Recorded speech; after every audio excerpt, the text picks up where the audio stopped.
नमस्कार, स्वागत है आपका बोलता हिमाचल पर। आज है 28 नवंबर 2024 और हिमाचल प्रदेश से जुड़ी हुई आज की बड़ी खबरों की जानकारी अपडेट्स हम आपके लिए लेकर आए हैं। हमेशा की तरह आप इस वीडियो को लाइक कर दीजिएगा। चैनल पर नहीं जुड़े, चैनल को आप सब्सक्राइब जरूर करें। पेश है आज की सबसे बड़ी खबरें। 12 वर्षों की सेवा का मिला इनाम, 184 जलरक्षकों के पंप अटेंडेंट बनने की अधिसूचना जारी। राज्य में पंचायतों के माध्यम से लगे जलरक्षक काफी लंबे अरसे से ग्रामीण क्षेत्रों में अपनी सेवाएं दे रहे और जो जलरक्षक 12 वर्ष का कार्यकाल पूर्ण कर चुके हैं, ऐसे 184 जलरक्षकों को पंप अटेंडेंट बनाया गया है। जलरक्षकों से पंप अटेंडेंट बने 184 कर्मचारियों की अधिसूचना जारी कर दी गई है। नोटिफिकेशन जारी होने पर जलरक्षक संघ ने प्रदेश सरकार का आभार व्यक्त किया है। खबर शिक्षा विभाग से शिक्षकों व छात्रों की हाजिरी अब सीएम डैशबोर्ड पर है। प्रदेश के सरकारी स्कूलों के छात्रों और शिक्षकों की हाजिरी अब सीएम डैशबोर्ड से जुड़ेगी, यानी इस डैशबोर्ड पर भी इसका डिस्प्ले हो सकेगा। बुधवार को आईटी विभाग के साथ शिक्षा सचिव की अध्यक्षता में हुई बैठक में यह फैसला लिया गया है। इसके अलावा छात्रों के रिजल्ट और शिक्षकों की परफॉर्मेंस रिपोर्ट भी इस डैशबोर्ड पर उपलब्ध होगी। ऐसे में अब मुख्यमंत्री कभी भी इस डैशबोर्ड के माध्यम से स्कूलों की गतिविधियों के साथ ही शिक्षक परफॉर्मेंस चेक कर सकेंगे। बैठक में स्कूलों में शिक्षकों की ऑनलाइन हाजिरी को लेकर भी चर्चा की गई। गौर हो कि प्रदेश के सरकारी स्कूलों में 80% छात्रों की हाजिरी ऑनलाइन लग रही है। इसके साथ ही शिक्षकों की हाजिरी भी ऑनलाइन लग रही है। उद्योग विभाग के अतिरिक्त निदेशक हुए आरोप मुक्त, सीबीआई कोर्ट ने सुनाया फैसला। हिमाचल सरकार में अतिरिक्त उद्योग निदेशक के पद पर तैनात तिलकराज शर्मा को बड़ी राहत मिली है। सीबीआई कोर्ट चंडीगढ़ ने बुधवार को उन्हें आरोप मुक्त कर दिया है। वर्ष 2017 में सीबीआई ने ट्रैप लगाकर चंडीगढ़ से उद्योग विभाग के बीबीएनडीए के तत्कालीन संयुक्त निदेशक के पद पर तैनात तिलकराज शर्मा और एक अन्य व्यक्ति को गिरफ्तार किया था। गिरफ्तारी के बाद सीबीआई ने इस अधिकारी के चंडीगढ़ स्थित घर की तलाशी ली, लेकिन वहां से पैसे की कोई रिकवरी नहीं हुई थी। सेंट्रल फोरेंसिक लैब की रिपोर्ट में इस बात की पुष्टि हुई कि उक्त अधिकारी ने पैसे की कोई मांग नहीं की थी। खबर शिक्षा विभाग से 4 उपनिदेशक बने संयुक्त निदेशक, आदेश जारी। प्रदेश सरकार ने 4 जिला उपनिदेशकों को संयुक्त निदेशक के पद पर प्रमोशन दी है। इस संबंध में शिक्षा सचिव की ओर से आदेश जारी कर दिए गए हैं। इसके तहत जिला कांगड़ा के उपनिदेशक क्वालिटी प्रकाश चंद, जिला किन्नौर के उपनिदेशक क्वालिटी बसंत कुमार, सोलन जिला के उपनिदेशक उच्च जगदीश चंद व एचपी स्कूल शिक्षा बोर्ड में कार्यरत रेखा कपूर को संयुक्त निदेशक के पद पर प्रमोट किया है। साथ ही इन्हें प्रारंभिक व उच्च शिक्षा निदेशालय में तैनाती दी है। हिमाचल प्रदेश में नई पंचायतों की गठन की प्रक्रिया शुरू। हिमाचल प्रदेश में नए पंचायतों के गठन का काम शुरू हो गया है। सुख सरकार चाहती है कि नई पंचायतों का गठन हो ताकि ज्यादा से ज्यादा लाभ ग्रामीण क्षेत्रों को हो सके, क्योंकि सरकार ने कई पंचायतों को नगर पंचायतों, नगर परिषदों व नगर निगमों में भी जोड़ा है। लिहाजा वहाँ पंचायतें काम हो जाएगी, जिसके बाद यहाँ नई पंचायतों का गठन भी कर दिया जाएगा। सरकार के निर्देश पर पंचायती राज विभाग ने समस्त खंड विकास अधिकारियों को पत्र लिखे और उनसे जानकारियां मांगी है। नई पंचायतों के प्रस्ताव के लिए बाकायदा प्रपत्र जारी किया गया है, जिसमें 9 तरह की जानकारियां मांगी गई है। 2011 की जनगणना के हिसाब से नई पंचायतों का गठन किया जाएगा। फिलहाल पंचायती राज विभाग ने निर्धारित प्रपत्र पर आवेदन तय शर्तों को पूरा करते हुए 7 दिनों के भीतर मांगा है। प्रदेश विधानसभा का शीतकालीन सत्र धर्मशाला तपोवन में 18 से 21 दिसंबर तक। हिमाचल प्रदेश विधानसभा का शीतकालीन सत्र 18 से 21 दिसंबर तक धर्मशाला के तपोवन में होगा। सत्र के दौरान 4 बैठकें होगी तथा इस दौरान धर्मशाला का तपोवन तपेगा, क्योंकि सत्र के हंगामेदार रहने की पूरी संभावना है। विपक्षी दल भाजपा कई मुद्दों पर सरकार को घेरने की पूरी तैयारी में है। वहीं सत्ताधारी कांग्रेस भी विपक्ष के हर हमले का पूरा जवाब देने का प्रयास करेगी। सत्र के दौरान कुल 4 बैठकें होगी, जिनमें से एक दिन गैर सरकारी कार्य दिवस का हो सकता है। उधर विधानसभा के शीतकालीन सत्र में विपक्षी दल भाजपा सरकार को कई मुद्दों पर घेरने की तैयारी में है। विपक्ष के पास कई मुद्दों की भरमार है। विपक्षी दल भाजपा समोसा प्रकरण को सदन में जोर शोर से उठा सकती है। ये मुद्दा प्रदेश व देश ही नहीं बल्कि अंतर्राष्ट्रीय स्तर पर उठा है। इसके अलावा विपक्ष हिमाचल भवन, दिल्ली और पर्यटन निगम के होटलों का मुद्दा भी जोर शोर से उठा सकता है। हाल ही में उच्च न्यायालय द्वारा एक मामले में दिल्ली स्थित हिमाचल भवन को अटैच करने तथा दूसरे मामले में प्रदेश के कम ऑक्यूपेंसी वाले होटलों को बंद करने के आदेश दिए थे। इसे विपक्ष ने जोर शोर से उठाया था। हिमाचल प्रदेश के राशन डिपो में मिलेगा मक्की का आटा, अगले महीने से शुरू होगी बिक्री। प्रदेश के राशन डिपो में अब प्राकृतिक तरीके से उगाएगी मक्की का आटा भी मिलेगा। खाद्य एवं आपूर्ति विभाग 1 और 5 किलो की पैकिंग में इस आटे को अपने राशन डिपो के माध्यम से जनता तक पहुंचाएगी। योजना के तहत सरकार पहली बार किसानों से प्राकृतिक खेती से तैयार मक्की की फसल को 30 रुपए प्रति किलो के हिसाब से खरीद रही है। विभाग ने फ्लोर मिलों से मक्की की पिसाई करवा ली है। जल्द ही उचित मूल्यों की दुकानों में बेचने के लिए उपलब्ध होगा। सस्ते दामों पर खाद्य सामग्री मुहैया करवाने वाला ये महकमा पहली बार मक्की के आटे को सेल करने की तैयारी कर रहा है। किसानों द्वारा बिना अंग्रेजी खाद की तैयार की गई प्राकृतिक खेती से तैयार इस आटे का भाव 80 रुपए तय किया गया है। चंबा में ट्रैकिंग और पर्वतारोहण गतिविधियों पर लगा प्रतिबंध, डीसी ने जारी किया आदेश। हिमाचल प्रदेश के जिला चंबा में आगामी दिवसों तक ट्रैकिंग और पर्वतारोहण गतिविधियों पर रोक लगा दी गई है। जिला दंडाधिकारी और अध्यक्ष जिला आपदा प्रबंधन प्राधिकरण मुकेश रेपसवाल ने आदेश सार्वजनिक सुरक्षा को ध्यान में रखते हुए जारी की है।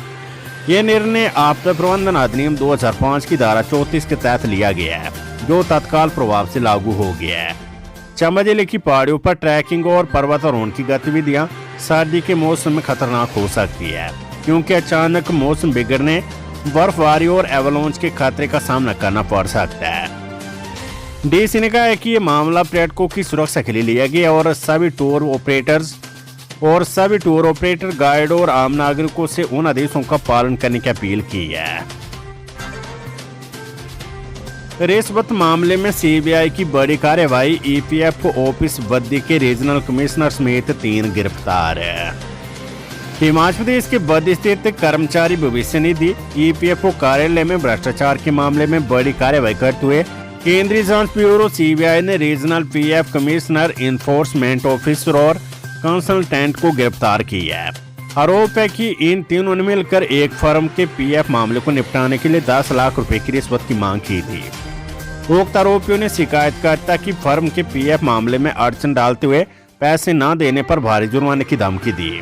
मजबूर होकर फर्म मालिक ने सीबीआई को इसकी शिकायत दी, जिसके बाद एजेंसी ने जाल बिछाकर तीनों आरोपियों को रंगे हाथों रिश्वत लेते हुए गिरफ्तार कर लिया है। कैबिनेट में जाएगा आईएसबीटी शिमला मैक्लोडगंज व कांगड़ा बस अड्डे का मामला। आईएसबीटी शिमला का मामला अब कैबिनेट में जाएगा। आईएसबीटी को लेकर उप मुख्यमंत्री मुकेश अग्निहोत्री ने मामले को लेकर निगम के प्रबंध निदेशक रोहन ठाकुर से विस्तार से पूरी रिपोर्ट मांगी है। ऐसे में अगली कैबिनेट में इस मामले को लेकर चर्चा होगी। आईएसबीटी संचालन कंपनी आईएसबीटी शिमला को सरकार को देना चाह रही है और इसकी एवज में 82 करोड़ रुपए की मांग कर रही है और सरकार के साथ हुई इस डील से बाहर निकलना चाहती है। ऐसे में सरकार ने फैसला लिया कि मामला कैबिनेट में लाया जाएगा। वहीं पूरी छानबीन की जाएगी कि कब प्रोजेक्ट शुरू हुआ और ये कब तैयार हुआ और कैसी ये खरीद हुई। ये सभी रिपोर्ट निगम प्रबंधन को सरकार को देनी होगी। वेदर अपडेट, राज्य में ठंड ने तोड़ डाले सभी रिकॉर्ड, पहाड़ों से लेकर मैदानों में शीतलहर है। हिमाचल प्रदेश में न्यूनतम तापमान में कमी होने से अधिकांश क्षेत्र ठंड की चपेट में आ गया है। ताबो में न्यूनतम तापमान -10.5 डिग्री सेल्सियस दर्ज हुआ है। इस सीजन में पहली बार ताबो के न्यूनतम तापमान में इतनी अधिक कमी दर्ज हुई है। 3 अन्य स्थानों का न्यूनतम तापमान भी माइनस में दर्ज किया गया है। शिमला सहित 27 स्थानों पर न्यूनतम तापमान 10 डिग्री सेल्सियस से कम चल रहा है। प्रदेश के उच्च पर्वतीय भागों में झरने और नदी नाले जम गए हैं। शिमला में ठंड से अब तक 2 की मौत हो चुकी है। मौसम विज्ञान केंद्र शिमला के अनुसार 29 नवंबर से एक ताजा पश्चिमी विक्षोभ के पश्चिमी हिमालयी क्षेत्र में सक्रिय होने की संभावना है। इसके प्रभाव से राज्य के लाहौल स्पीति, चंबा, कांगड़ा, किन्नौर व कुल्लू जिले के ऊंचाई वाले क्षेत्रों में 30 नवंबर और 2 दिसंबर को बारिश बर्फबारी का पूर्वानुमान है। प्रतिनियुक्ति पर हिमाचल हाईकोर्ट सख्त, सरकार से 2 हफ्ते में जवाब तलब। हिमाचल प्रदेश हाईकोर्ट ने कर्मचारियों की प्रतिनियुक्ति पर कड़ा संज्ञान लिया है। अदालत के कड़े रुख के बाद बुधवार को शिक्षा सचिव अदालत में व्यक्तिगत तौर पर पेश हुए। उन्होंने अदालत में इस मामले पर स्पष्टीकरण दिया। कार्यवाहक मुख्य न्यायाधीश त्रिलोक सिंह चौहान और न्यायाधीश सत्येंद्र वैद्य की खंडपीठ इस मामले की सुनवाई कर रही है। मामले की अगली सुनवाई 11 दिसंबर को होगी।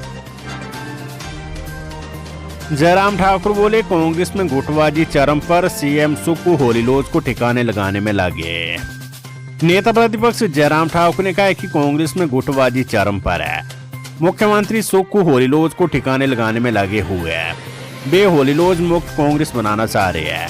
उन्होंने मुख्यमंत्री सुखविंदर सिंह सुक्खू के भाजपा के 5 गुटों में बंटे होने के बयान पर कहा है कि भाजपा एकजुट और मजबूत है। कांग्रेस से भाजपा में शामिल हुए एक गुट को ईस्ट इंडिया कंपनी कहने पर जयराम ठाकुर ने कहा है कि सुक्खू छात्र राजनीति से निकले तो उन्हें चुटकुले बनाने की आदत है।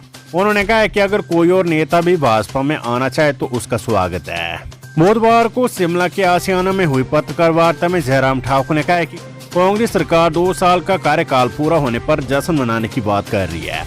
वहीं सरकार के एक मंत्री और कांग्रेस प्रदेश अध्यक्ष ने कहा है कि उन्हें इसके बारे में कोई जानकारी नहीं है।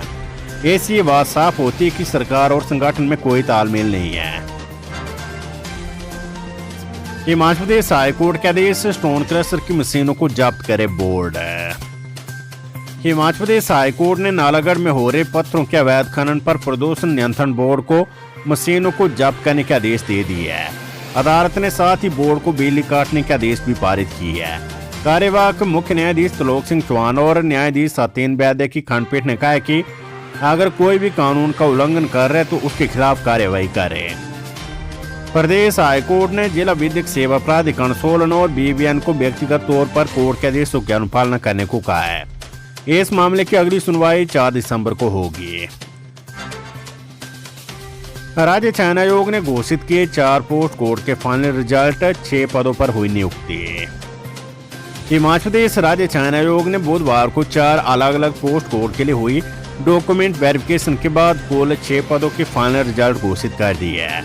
आयोग के सचिव ने बताया कि assistant computer programmer post code 966, postal superintendent एवं PTI post code 968, assistant chemist post code 987 के 1-1 पद और रिजर्वेशन असिस्टेंट पोस्ट कोड 1006 के 3 पदों के लिए डॉक्यूमेंट वेरिफिकेशन की प्रक्रिया पूरी करके फाइनल रिजल्ट घोषित कर दिया गया है। टीसीपी क्षेत्र में जमीन की रजिस्ट्री से पहले अब विभाग से लेनी पड़ेगी NOC. Town and country planning में शामिल गांव में जमीन खरीदने और बेचने से पहले जमीन मालिक को इसकी अनुमति टीसीपी कार्यालय से लेनी होगी। टीसीपी एक्ट के सेक्शन 16C के तहत लोगों को अनुमति लेनी पड़ेगी। इसके बाद ही जमीन मालिक अपनी जमीन को बेच सकेंगे और दूसरा व्यक्ति खरीद सकेगा। अगर किसी को अपनी जमीन का कुछ हिस्सा बेचना होगा तो संबंधित खसरा नंबर के ड्राइंग बनाकर 2 प्लाट दर्शाने होंगे। इसके बाद टीसीपी बेची जाने वाली जमीन का साइट प्लान तैयार करेगा। इसके बाद जमीन बेचने की अनुमति मिल सकेगी। अगर कोई व्यक्ति अपनी पूरी जमीन दूसरे व्यक्ति के नाम ट्रांसफर करना चाहता है तो उसे अपनी जमीन का विभाजन नहीं करना पड़ेगा। खबर कुल्लू से परिवहन विभाग ने जारी की पासिंग और ड्राइविंग टेस्ट की तिथियां। परिवहन विभाग जिला कुल्लू और इसके विभिन्न क्षेत्रों में वाहनों की पासिंग और ड्राइविंग टेस्ट के लिए तिथियां जारी कर दी गई है, जिससे वाहन मालिक को ड्राइविंग उम्मीदवारों को राहत मिली है। जिला कुल्लू के आरटीओ में आगामी 5, 12 व 19 और 27 दिसंबर को वाहनों की पासिंग प्रक्रिया आयोजित की जाएगी, जबकि मनाली में 11 दिसंबर को वाहनों की पासिंग होगी। इसके अतिरिक्त ड्राइविंग टेस्ट की तिथियां भी निर्धारित की गई है, जिनमें कुल्लू आरटीओ में 20 दिसंबर, कुल्लू आरएलए में 9 दिसंबर, मनाली में 10 दिसंबर को ड्राइविंग टेस्ट आयोजित होंगे। इसके अलावा बंजार में 18 दिसंबर को वाहनों की पासिंग और ड्राइविंग टेस्ट एक साथ आयोजित होंगे, जिससे वहां के उम्मीदवारों को एक साथ दोनों प्रक्रियाओं का लाभ मिलेगा।